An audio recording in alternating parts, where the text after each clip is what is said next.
So ఇప్పుడు బాండి వేడెక్కిన తర్వాత ఆయిల్ పోసుకోవాలి.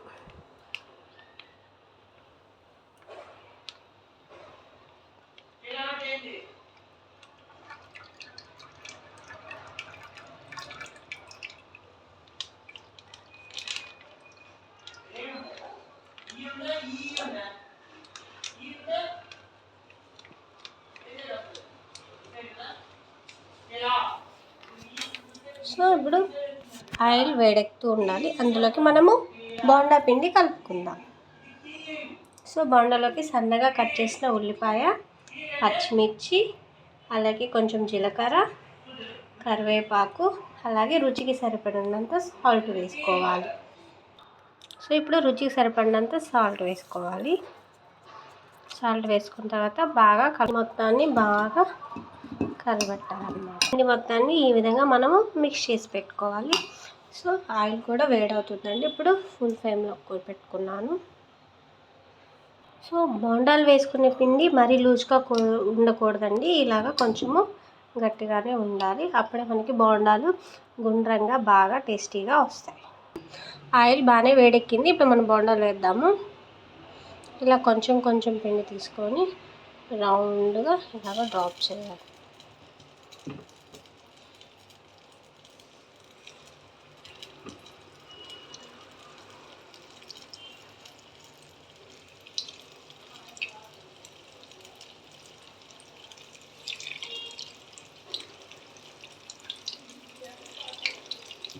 ఒకదానికి ఒకటి అంటుకోకుండా కొంచెము గ్యాప్ తోటి వేయండి.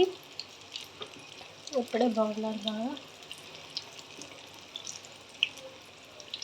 చూసారా, బయట మనము టిఫిన్ షాప్స్లో ఎలా తింటామో అంతే టేస్టీగా బోండాలు వస్తాయండి.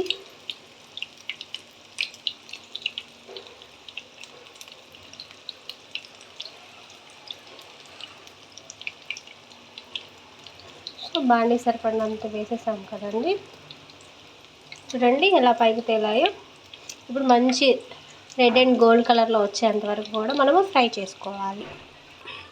ఇప్పుడు చూసారా కొంచెం కలర్ చేంజ్ అవుతూ ఉన్నాయి. మేమైతే బోండాల కంటే సపరేట్గా ఏ పిండి వేయలేదండి. మామూలుగా మనం దోశలకి ఎలాగ గ్రైండర్కి వేసుకుంటామో పిండి అలాగే వేసాము. కాకపోతే కొంచెం మరీ లూజ్గా కాకుండా కొంచెం గట్టిగా వేసుకున్నాము. ఎందుకంటే బోండాలకి అలాగే దోశలకి రెండింటికి యూజ్ అవ్వాలని చెప్పని మేము అలా వేసుకున్నాము. మేమైతే ఒక గ్లాస్ మినపప్పుకి 3 గ్లాసుల బియ్యము, కొంచెం మెంతులు వేస్తాము.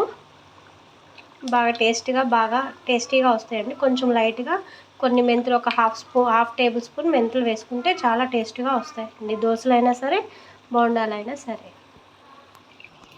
చూసారు కండి మంచి గోల్డెన్ రెడ్ కలర్లోకి వచ్చాయి. ఇప్పుడు మనము వేరే బౌల్లోకి ట్రాన్స్ఫర్ చేసుకుందాము. రెండు వైపులా బోండా ఇలాగా చక్కగా కాలాలి. చూడండి, చూసారా మన బోండాలు ఎంత కలర్ఫుల్గా వస్తున్నాయో, అలాగే టేస్ట్ కూడా అంతే కలర్ఫుల్గా ఉంటుందండి. మీరు నేను చెప్పిన విధంగా ఇలాగే ట్రై చేయండి. మీరు టేస్టీ బోండా మీరు కూడా మీ హోమ్ దగ్గర ట్రై చేయొచ్చు. మా వీడియో మీకు నచ్చినట్లయితే ప్లీజ్ సబ్స్క్రైబ్ అవర్ ఛానల్. చూసారండి ఎంత కలర్ఫుల్గా వస్తున్నాయో మన బోండా మంచి గోల్డ్ కలర్లో. చూసారా బోండాలు మొత్తం వేయడం కంప్లీట్ అయిపోయిందండి. ఇలాగ పిండి కలుపుకున్నట్టయితే మీకు చూడండి ఆయిల్ కూడా ఏమీ కూడా మనకి ఎక్కువ వేస్ట్ అవ్వలేదు. ఆయిల్ కూడా ఏమి టచ్ అవ్వట్లేదు. చాలా బాగా వచ్చాయి మనకి బోండాలు. అలాగే మనం వేసిన ఆయిల్ కూడా ఏమీ అంత ఎక్కువగా ఖర్చు అవ్వలేదు. ఓకేనా? సో మీరు కూడా ఇదే బోండాలు మీరు బయట కొనుక్కోవాలనుకుంటే కనీసం 250 రూపీస్ పైనే అవుతాయండి. అండ్ అంత హెల్తీ కూడా కాదు కదా. సో అందుకని మీ ఫ్యామిలీ మెంబర్స్కి కూడా మీరు హెల్తీగా ఇంట్లోనే మీ పిల్లలకి ఇలాగా స్నాక్స్ ఈవినింగ్ టైం ఇలా చేసి ఉంచండి. వాళ్ళు చాలా హ్యాపీగా తింటారు. ఓకే అండి, థ్యాంక్ యూ.